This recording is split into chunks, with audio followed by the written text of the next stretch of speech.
In this video, we're going to show you how to create a piecewise function in Excel. These are tricky, so I'll go slow with the hard spots. So the first thing I'm going to do is open up Excel, which perhaps you figured out by now. And I'm going to increase the zoom size so you can see things a little bit better. And then I'm going to make column A a little bit wider. Maybe we'll make it 20 units wide, and column B, perhaps we'll make it 12 units wide. So recall that we start with a first level price. And for, to work with our solar recharging device, and the first level price is $30. The next thing we need is a quantity break. And the quantity break comes at 200 units. At the 200th unit, we get a second level price, which is going to be lower. Again, the thought here is to incentivize people ordering larger quantities, which will minimize the order processing cost and increase sales volume and hopefully profitability. So what we're going to do is create a column so that we can create a formula as well as a chart for this. So I'll give you the quantities, and we're going to start at 0, incrementing by 10 units at a time and dragging down to 250 should be more than enough. And one of the things here is there's no right or wrong in terms of how far your columns go. So use whatever seems to make the most sense. I'm going to justify the column titles. And to make it a little bit easier to see, I'm going to freeze the panes so that as I scroll down, I can see all the lines. So now in formula B6, we need to create a fairly complicated formula. So it's going to be an if statement where we say equals if. And you see the logical test bolded there? The logical test here is the quantity in A6 less than the quantity break in B2? Now we're going to want to anchor the B2 with dollar signs because we'll be copying this down, and we'll want to continue to reference B2, which will allow us to change both the price levels and the quantity breaks at any time and recalculate our total costs. After that, if that statement is true, then the total cost for that order will be the first level price, which we will anchor again with dollar signs, times the order quantity in A6. If that's not true, that means that our quantity order is 200 or more. And that was somewhat intentional to start with the lower price break and a less than logical test, because at exactly 200 units, we would earn the price break.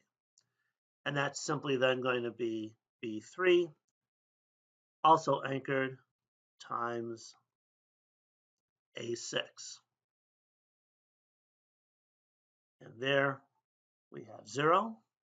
We will reformat that cell to be currency. We're not going to worry about the decimals. So we know that for 0 units ordered at 0 cost. Let's drag copy.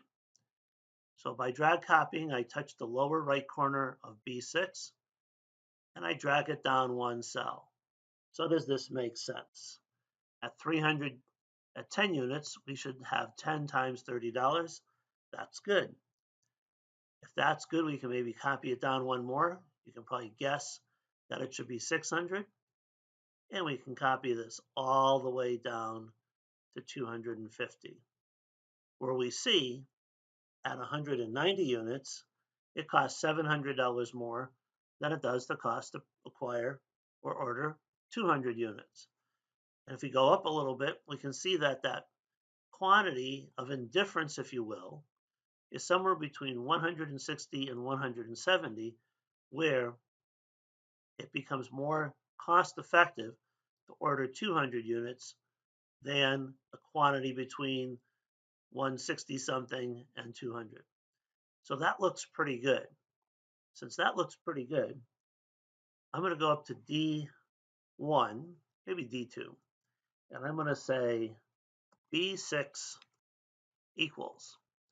And then I'm going to take the formula in B6, and as I've done in the past, I will put it into a cell over there, and I'm doing it over there because I'm going to create a plot of this shortly, and I want to be able to perhaps reference that cell.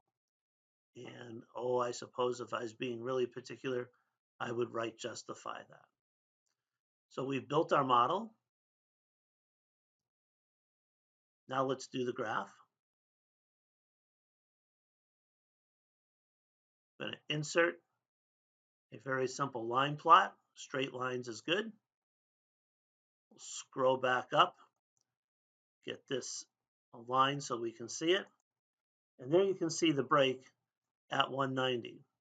Perhaps we'll scroll down a little bit and even a little bit more so that we can see the critical point. Maybe the thing to do is make the graph a little bit smaller.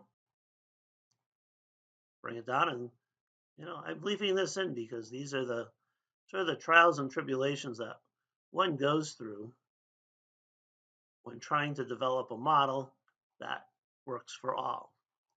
So I'm going to bring this down just a little bit more so I can scroll down into that 190, 200 range. So here, I've got a nice line chart. The kink isn't perfect. I could, if I wanted to, make that 199, and you see the harsher breakpoint between 199 and 200. The other thing that I can do is try and figure out where that optimal point is. So if I were to copy the last row down, and I'm doing this simply for convenience, I know that the breakpoint is somewhere between 160 and 200. I can say 165, not quite enough.